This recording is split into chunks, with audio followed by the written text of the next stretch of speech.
Olá pessoal, tudo bem com vocês? Sejam bem-vindos a mais uma aula, sejam bem-vindos ao canal Educarachá e eu sou Jaqueline Carvalho e vamos a mais uma aula de Geografia, hoje para a EJA nível 1. Então vamos continuar nosso assunto, meninos. Gente, a nossa aula de hoje ela é continuação da aula passada. Como eu já conversei com vocês, a gente está vindo aí de algumas aulas falando sobre as regiões brasileiras, né? E a gente já falou sobre a região norte e na aula passada a gente já tinha dado início, né, à região nordeste do país e hoje a gente vai dar continuação. É um conteúdo bem extenso, então nós vamos ver aí divididos em várias aulas, tá bom? Então vamos começar. E o que a gente falou então na nossa última aula sobre a região nordeste? Nós falamos sobre o clima, sobre a vegetação e sobre o relevo. Então, só para a gente relembrar, esse daqui, né, a divisão política dessa região, né, com todos os estados, então, que compõem a região nordeste. Então, a gente tem lá o Maranhão, Piauí, a Bahia, Ceará, Rio Grande do Norte, Paraíba, Pernambuco, Alagoas e Sergipe, certinho? Então, vamos dar continuidade ao nosso estudo. Bom, gente, a gente não tinha falado ainda das bacias hidrográficas, porque a gente falou do clima, falou da vegetação, falou do relevo, mas nós não tínhamos conversado ainda sobre a bacia hidrográfica, certo? E a gente tem aqui a região nordeste, ela é dividida em 3 subbacias, né? Como o Brasil tem uma extensão territorial muito grande, como a gente tem muitos rios, a gente tem uma drenagem muito rica, uma hidrografia muito rica, nós vamos ter também várias bacias hidrográficas, como eu já mostrei da região norte, agora a gente vai ver da nordeste, assim, de todas as regiões. Então, a gente tem aqui a primeira bacia, essa aqui bem ao norte, a letrinha A, que é a bacia do Nordeste, a de letrinha B, a bacia do Leste e a C, que é a bacia do São Francisco. A bacia do Rio São Francisco, gente, ela continua aqui por Minas Gerais, né? Lembrando que a bacia, na verdade, começa aqui pertinho da gente, na Serra da Canastra, né? Mas esse aqui, como está delimitado só em termos de região, a gente não tem marcado, mas essa bacia, ela continua aqui dentro do estado de Minas Gerais, tá bom? Então, é só porque está marcado mesmo com os limites dos estados. Então, a gente tem essas 3 bacias hidrográficas que compõem a região nordeste, que são de extrema importância. Haja visto que a gente, como falamos na última aula, um trecho do nordeste é de semiárido, é de muita seca. Então, a água nesse cenário se torna um papel fundamental, né? Então, vamos lá. Bom, e falando de bacia hidrográfica, gente, não tem como a gente não falar de um dos maiores projetos que o Brasil tem na atualidade. Na verdade, é uma obra bem dizer concluída, ela já nem é tanto mais um projeto, mas ela é uma obra quase concluída, que é a transposição do Rio São Francisco. É um projeto que teve inúmeras polêmicas desde a sua criação. Hoje, quase, né, plenamente efetivado, a gente continua tendo muitas controvérsias, muitos debates em cima desse tema. Acredito que vocês já devem ter ouvido falar algo a respeito, já foi extremamente debatido na TV, nas mídias, sobre a polêmica, né? Na verdade, essa transposição, ela não pertence a esse governo, ela foi feita em governos anteriores, mas que o governo atual continuou dando andamento, né? E o que é o objetivo? É levar água àquelas cidades, àquelas localidades no interior do Nordeste, aonde a gente tem escassez hídrica, que é a região da Caatinga nordestina, que é a região do sertão nordestino. Aqui a gente tem um mapa para a gente entender. Então, aqui a gente tem, só para vocês terem uma ideia, a Bahia, né? Aqui a gente tem aqui o Maranhão, aqui o Rio Grande do Norte, a Paraíba, Pernambuco, e aqui é o projeto, né? Então, onde a gente tem essas linhas vermelhas aqui no mapa, são as regiões que devem ser banhadas, que devem ganhar, né, esses canais. O canal é como esse aqui, tá vendo? Olha como ele é bem extenso. Ele é profundo, ele é bem extenso. Então, esses canais são exatamente essas linhas vermelhas que a gente tem aqui nesse mapa. Então, se a gente for olhar, ele cobre várias regiões, ele não é muito curto, ele é bem extenso, né? E a ideia é captar a água do São Francisco e levar até essas regiões mais secas e que, enfim, que precisem dessa drenagem. Aqui a gente não tem só um problema climático, né, de escassez hídrica, a gente também tem um problema social. várias pessoas que moram nessas regiões mais secas, elas passam, né, por inúmeras dificuldades. Muitas vezes a gente tem produtores rurais, enfim, que não conseguem, né, garantir o seu sustento pela falta da água, né? E o que é o debate? Ah, mas então não é necessário construir? Claro que é necessário levar alguma ajuda para essa população, isso é lógico, né? Mas talvez fazer essa transposição não seja a melhor solução, né? Porque o impacto ambiental do rio é gravíssimo, né? É seríssimo. Só voltando aqui para a gente só completar, o que acontece, gente? Existe um debate muito sério por estudiosos aí renomados que dizem que o Rio São Francisco, ele não suportaria a retirada de água justamente no local em que ele é mais seco, no semiárido. Porque quem que abastece o São Francisco? Minas Gerais, né? A caixa d'água que está aqui em Minas Gerais, uma parte da Bahia, é que abastece o São Francisco. Então, quando ele chega no semiárido, ele não seca. Os rios que não secam são os rios perenes. Os rios que secam são os rios intermitentes. E aqui na região norte do país, ali no semiárido, a gente vai ter alguns rios que são intermitentes, ou seja, eles secam em boa parte do ano. Então, são rios que têm um fluxo, né, não contínuo de água. Só que o São Francisco não é o caso. O São Francisco, ele tem água durante todo o ano. Ele é um rio perene. É um rio com grande vazão de água. Mas por quê? Porque mesmo ele atravessando uma região extremamente seca, ele tem água que vem aqui de Minas Gerais, água que vem de uma parte da Bahia. Então, ele acaba não secando. A gente fala que a caixa d'água do rio está aqui em Minas.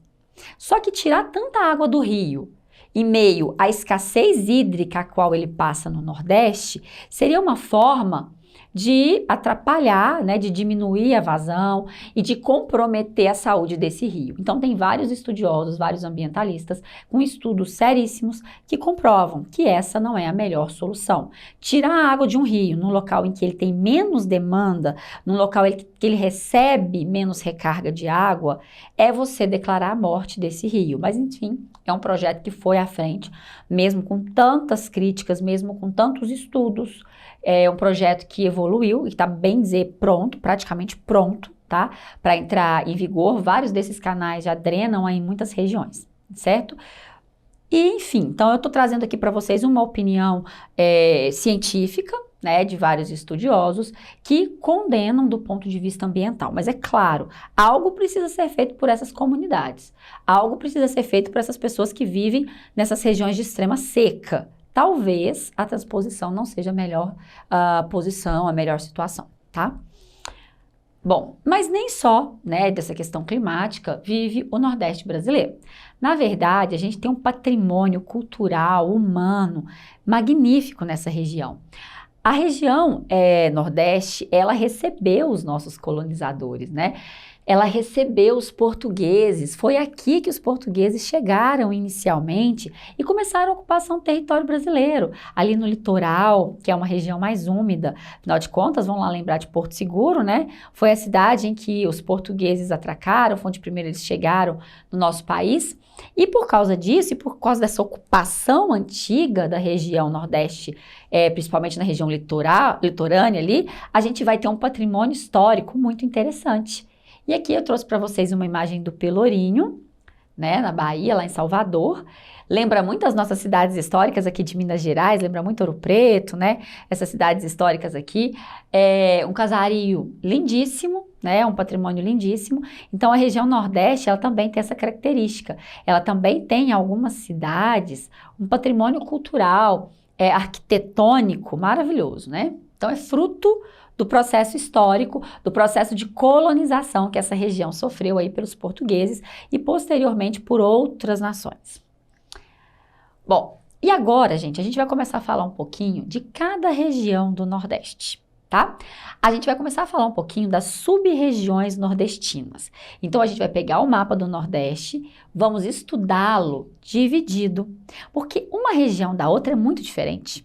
Quando eu trouxe aqui a região Norte, a gente estudou sem fazer essa divisão, mas porque lá os aspectos não são tão discrepantes uns dos outros.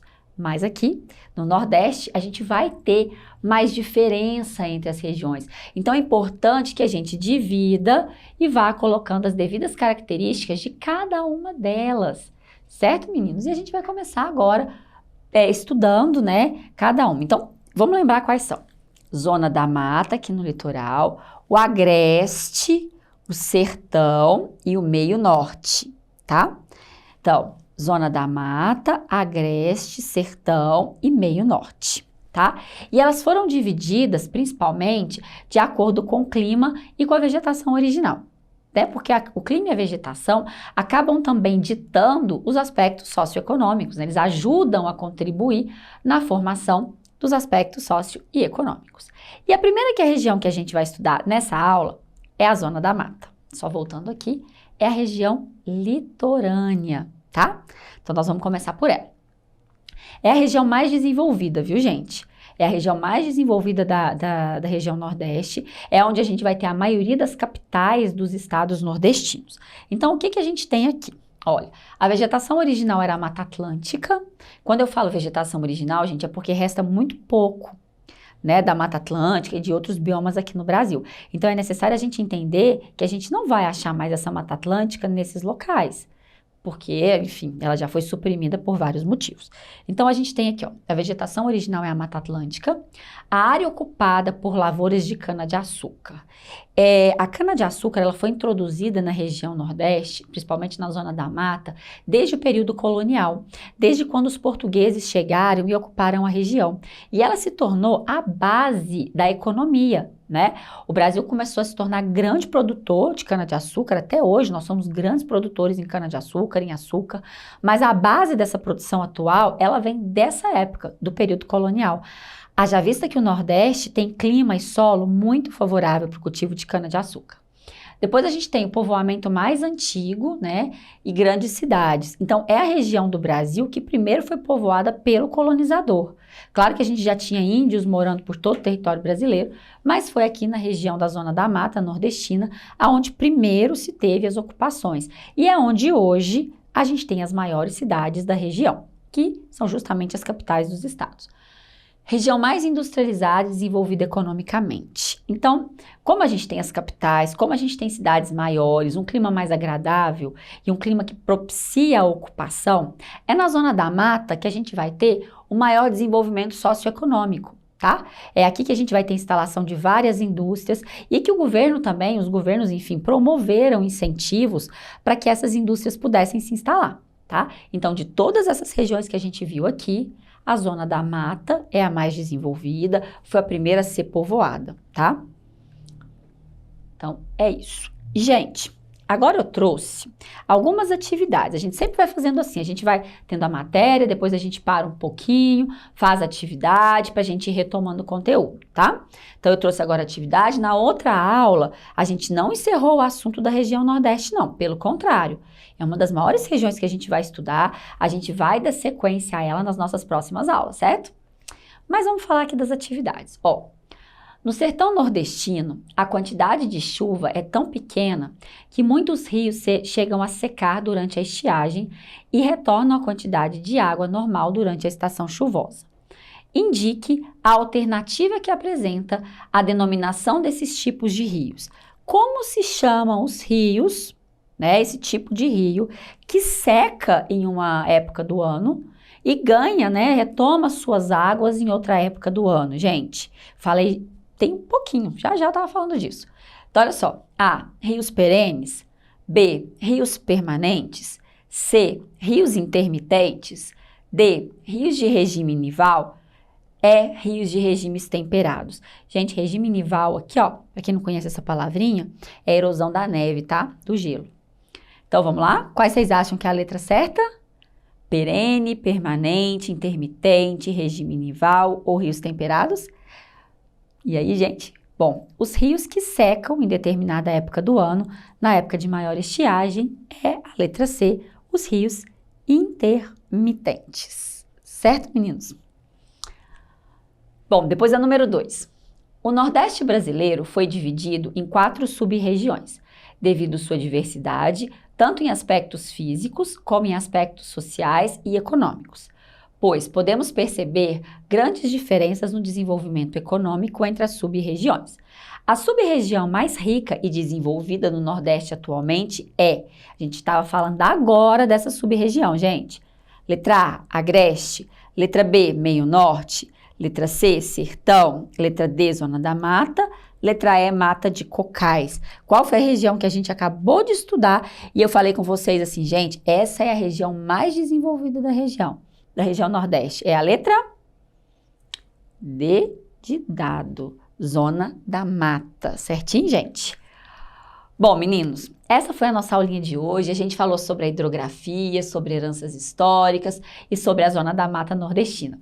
Mas eu quero convidar vocês para continuar comigo nas nossas próximas aulas, que são sequências desse conteúdo. Então, continuem estudando, continuem focados. É um prazer ter vocês aqui sempre. Um beijo enorme e até mais.